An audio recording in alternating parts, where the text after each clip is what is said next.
at may isa na naman tayong follower na kung saan ay nagre-request kung paano daw natin palipat-lipatin o i-install yung ating rain hose na yung ginagamit natin sa maisan, sa gulayan o sa pakwanan natin. Ito naman na nagpapatubig kami. Yan. At after nito ay ipakita ko sa inyo kung paano namin palipat-lipatin yung hose at paano namin i-install. Yan. Tara. Ganito yung sitwasyon kapag naglilipat ng hose. Yung 100 meters na hose ay kukuha ng dalawa, bali 200 meters. Pagkatapos ka farmers, ililipat naman dito sa mga hindi pa napapatubigan. Yan. Kaya bali yung 600 meters na hose ka farmers ay kailangan ng 4 na tao para mas mabilis yung proseso yung paglilipat. Yan. Ito na mga farmers yung nailipat na natin o nadiligan na natin. Ito naman yung ating kukunin. Yan. Ganun pa rin, kakatulay natin kung yung distance ng bawat isang tao. Ako naman yung nasa kabilang dulo o yung maghuhudyat kung alin yung mga kukunin o dapat yung distance sa pagsusuksukan ng ating hose. Yan.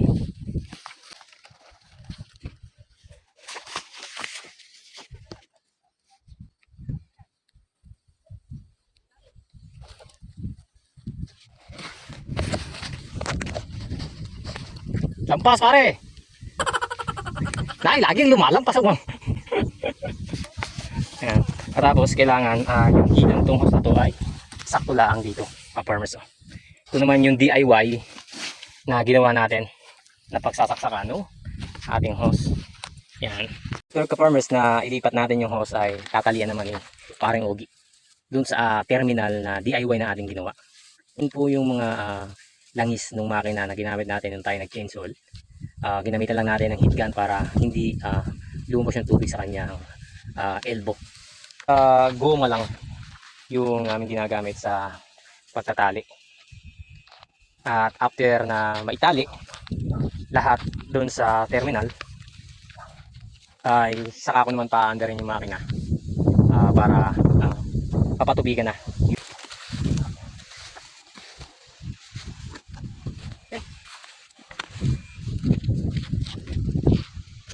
Nakamakal. Kaya? Kaya ka-farmers. Ganyan lang kasimple yung proseso ng aming irrigation. Yan, mas maganda kasi ito kaysa doon sa flooding. Sa pakuan kasi ay hindi pwede ka-farmers na ipa-flooding natin kasi ang pakuan ay matakaw sa tubig pero ang kahinaan din niya ay tubig. Yan, may posibilidad na mamatay yung ating mga pakuan kapag nasobrahan sa tubig. Yan. Bali, nandito na kami malapit sa dulo, matatapos na tayo. Ito na lang yung area na patutubigan natin. Pero nag-start tayo ka-farmers dun sa bahay na yon, kulay asul. Yun, dun tayo nag-start papunta dito sa endpoint. Yan, hanggang dun. Tapos sa susunod naman, start naman kami dito. Papunta naman tayo dun sa bahay na yon.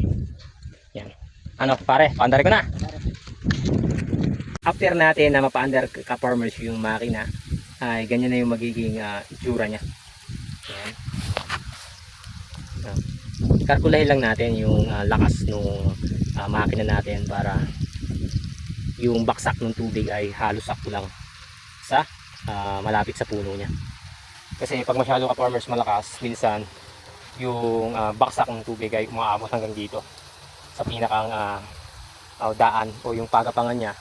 Nonsense na rin o sayang lang yung tubig. After 20 minutes ka-farmers ay papatayin natin uli at ililipat naman natin doon sa pulling area o yung endpoint natin. Para medyo pilit itong kaunti.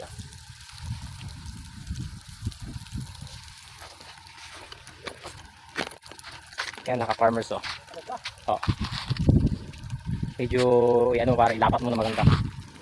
Yan ka-farmers. 6 na iras agad.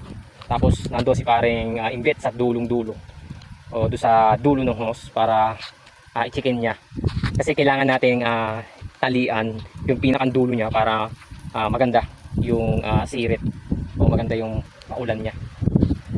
Yan ka-farmers. Yan, kaya sinishare natin o makikishare na rin sa iba. Para nang sa ganun ay mas mabilis silang matapos sa gawain nila at mas makatipid pa sila sa labor. Yan, no? Ang gandang tingnan. Oh. Yan lang ka-farmers yung i-share ko sa inyo. At para doon sa nag-request ng video, yan na yung kasagutan doon sa yung mga tanong. Thank you for watching.